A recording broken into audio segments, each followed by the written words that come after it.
भारतवर्ष की यह धरती अनगिनत कहानियों से भरी हुई है। प्यार, किस्मत और भगवान की मर्जी की कहानियाँ। आज हम आपको ले चलेंगे एक ऐसी ही कहानी की तरफ जो सिर्फ साहित्य ही नहीं बल्कि एक पूरे देश की पहचान बन चुकी है। यह है शकुंतला और भरत के जन्म की कहानी, महाभारत से ली गई और महाकवि कालिदास की मशहूर रचना अभिज्ञान शकुंतलम। हमारी कहानी शुरू होती है देवलोक से। ऋषि विश्वामित्र ने बहुत सालों तक कड़ी तपस्या की थी। उनकी इतनी शक्ति हो गई थी कि देवताओं के राजा इंद्र को डर लगने लगा कि कहीं ये साधु देवताओं से भी ज्यादा ताकतवर ना बन जाए।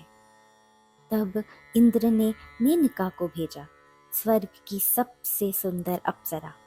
उसे कहा गया कि वह किसी भी तरह ऋषि की तपस्या तोड़ दे।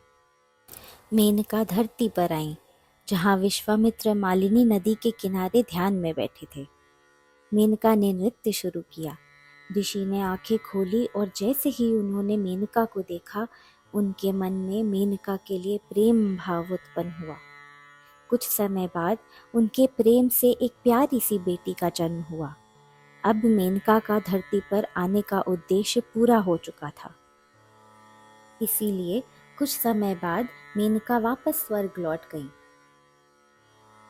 जब विश्वामित्र को समझ आया कि उनके साथ छल हुआ है, उन्होंने बच्ची को नदी किनारे छोड़ दिया और फिर से तपस्या में लीन हो गए। बच्ची का रोना सुनकर कुछ शकुंता पक्षी उसके चारों तरफ उसकी रक्षा करने लगी। इन्हीं पक्षियों के वजह से उसका नाम रखा गया शकुंतला, यानी पक्षियों द्वारा सुरक्षित। पास ही से जा रहे ऋषि कण्व को उस बच्ची के रोने की आवाज सुनाई दी। उन्होंने उसे देखा और जब पाया कि वह पक्षियों से घिरी हुई है, तो उसे अपने साथ आश्रम ले आए और अपनी ही बेटी की तरह पाला। शकुंतला जंगल के बीच उनके शांतिपूर्ण आश्रम में बड़े प्यार से पली बड़ी। शकुंतला एक ऐसी युवती थी जिसकी खूबसूरती और सद्गुण अतुलनीय थे। वह समझदार और सुंदर थी। जानवरों से उसका गहरा लगाव बन गया। वो रोज अग्नि की पूजा करती, पेड़ पौधों की देखभाल करती और ऋषि से ज्ञान प्राप्त करती। शहर की जिंदगी से कहीं दूर उस जंगल की सादगी ने उसकी खूबसूरती को और भी निखार दिया था। उसकी चाल में पानी जैसा बहाव था और उसकी आंखों में हिरन जैसी मासूमियत। लेकिन उसे नहीं पता था कि उसकी किस्मत में एक राजा से मिलना लिखा है, एक मुलाकात जो उसके जीवन को हमेशा के लिए बदल देगी। पुरु साम्राज्य के राजा दुष्यंत हस्तिनापुर के सम्राट शिकार पर निकले थे। एक घायल हिरण का पीछा करते हुए वो ऋषि कण्व के आश्रम के पास पहुंच गए। वहां उन्होंने एक ऐसा दृश्य देखा जो उन्होंने पहले कभी नहीं देखा था। एक लड़की यानी शकुंतला उसी घायल हिरण को प्यार से सहला रही थी जिसे वो तीर से घायल कर चुके थे। शकुंतला की दया और उसकी सुंदरता ने राजा का दिल जीत लिया। राजा ने शकुंतला से क्षमा मांगी और जब जाना कि वह ऋषि कण्व की बेटी हैं, तो उन्होंने कुछ दिन आश्रम में रुकने की अनुमति मांगी।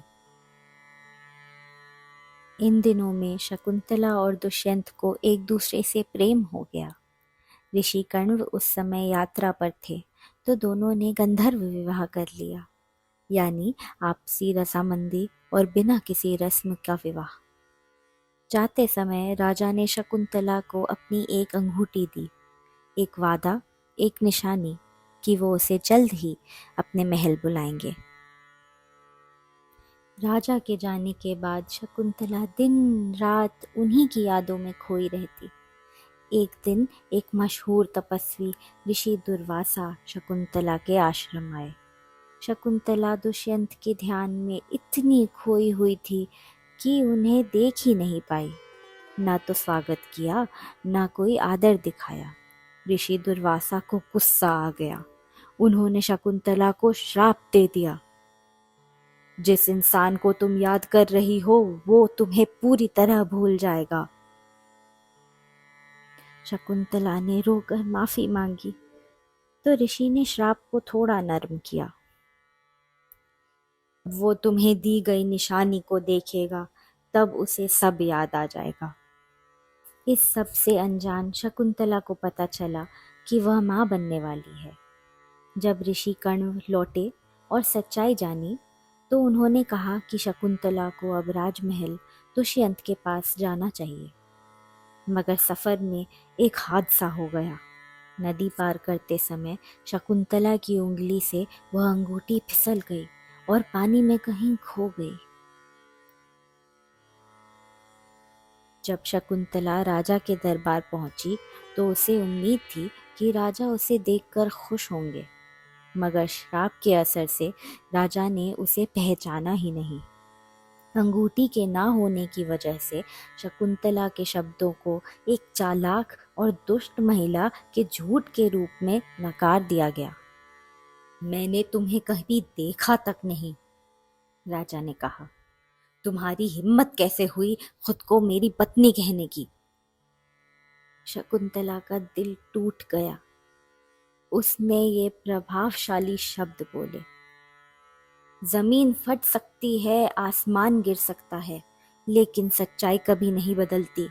हे राजा, चाहे आप मुझे ना पहचाने, पर यह बच्चा आपका है, इस राज्य का अगला सम्राट। राजा ने उसे दरबार से निकलवा देने का आदेश दिया। जैसे ही शकुंतला जाने लगी, एक तेज रोशनी आई और धरती ने उसे अपनी गोद में समा लिया। शकुंतला को ऋषि मारीच के आश्रम ले जाया गया, जहां उसने एक बहादुर पुत्र को जन्म दिया। नाम रखा सर्वदमन, यानी जो सब पर जीत हासिल करे। कई साल बीत गए। भाग्य की एक अद्भुत करवट में एक मछुआरे ने मालिनी नदी से पकड़ी गई मछली के पेट से वही शाही अंगूठी पाई।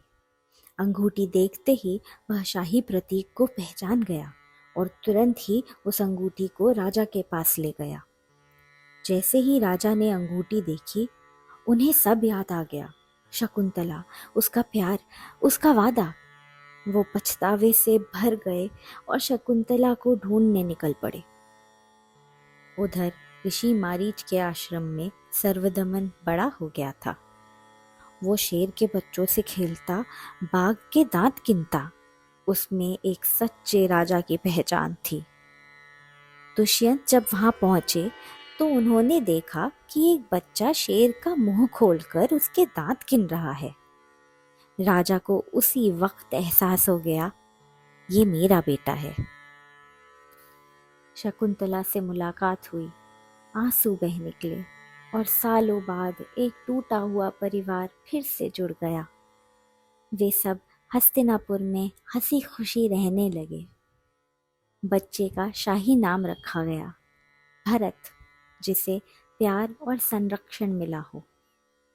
भरत बड़ा होकर एक महान सम्राट बना। उसने पूरे भारतवर्ष पर न्याय और वीरता से शासन किया। उसके नाम पर इस देश का नाम पड़ा, भारतवर्ष।